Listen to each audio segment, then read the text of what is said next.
The question I get asked the most often is always something along the lines of what my punch needle tools are, where do I buy my supplies, what to buy so that you can make stuff exactly like mine. There are a ton of videos on YouTube on punch needle basics, so I'm not going to make video number 954 on that subject. But I will say that punch needling is a tricky craft because so many people recommend so many different things, and not every product is worth your money.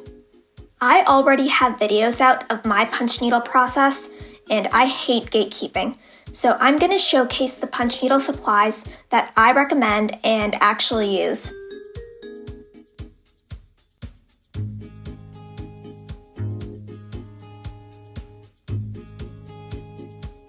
The first thing that you'll need is a good quality punch needle, and I will vouch to the moon and back for Oxford punch needles. They come in two different thicknesses, the regular and the fine punch needles. The regulars will take weight 5/chunky yarn, while the fines will take weight 4 or worsted/Aran weight yarn.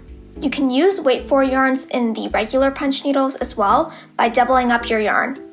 This means threading 2 strands of yarn at once. Oxford punch needles also come in 5 different loop heights, the 8, 9, 10, 13, and 14. These numbers, to an unseasoned puncher, or basically anyone outside the punch needle community, probably sound like some sort of, secret code, but the numbering system is pretty simple. The higher the number, the shorter the loop height. This means that the 8 has the tallest loops, while the 14 has the shortest. The 8, 9, and 10 heights are available as a regular and fine punch needle, while the 13 and 14 are only available as fines. You'll often see the 13 and 14 being branded as the minis.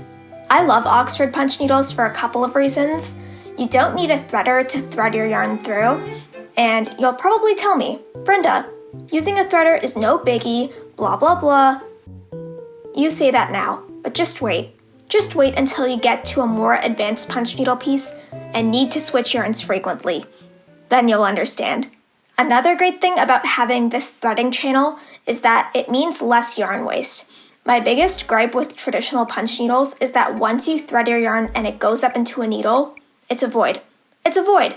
The inside of a punch needle might as well be a black hole because I have no idea what goes on in there. How the heck am I supposed to see how much yarn is left until the very end? And it's so frustrating when you guesstimate too early and you have a longer end of yarn that could have been used for a few more stitches, and then you can't thread it again because then you have to pull out the yarn and bring out the threader and... Anyways, you get my point. I also love the ergonomic grip and quality materials.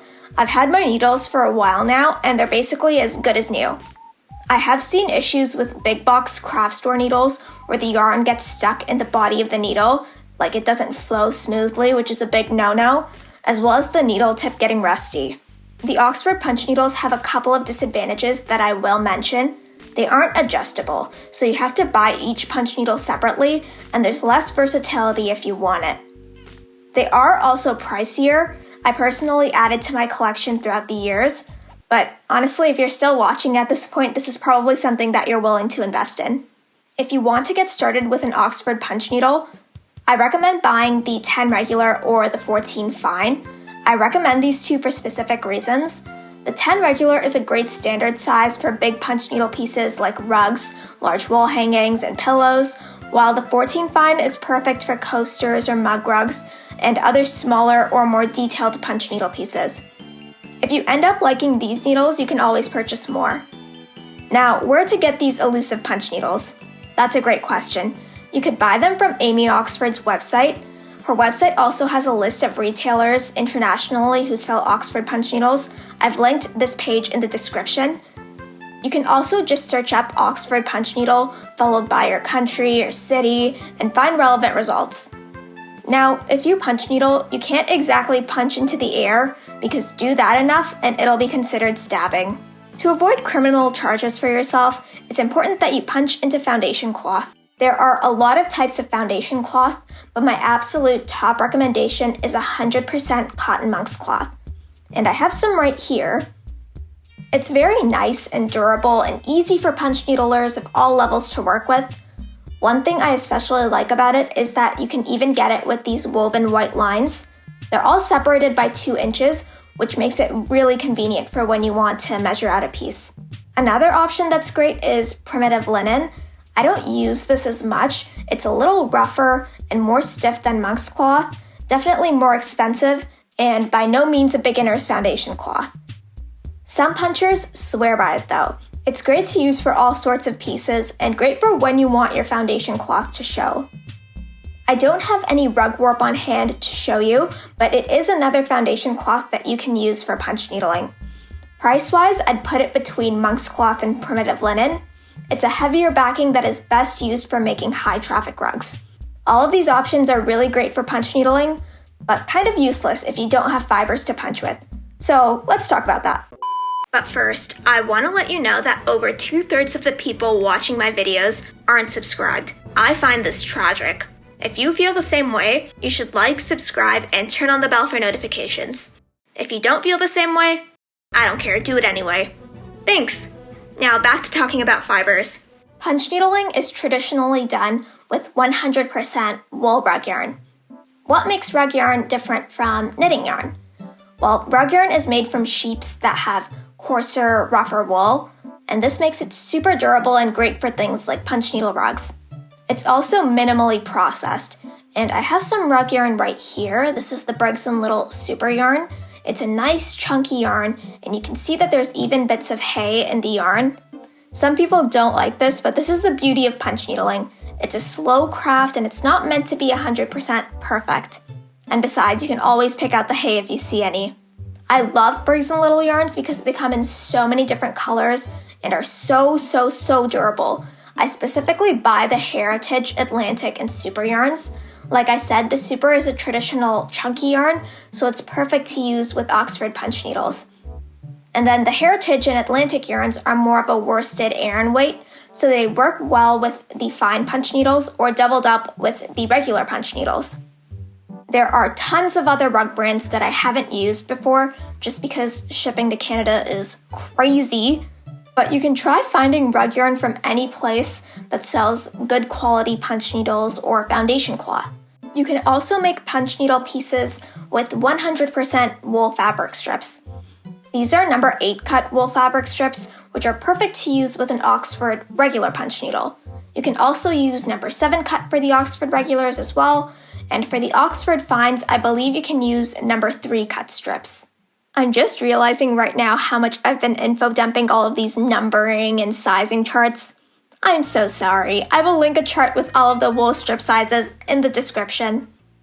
Let's say though that you can't find suitable fibers, or that you want to make something that's not getting a lot of traffic, like a wall hanging.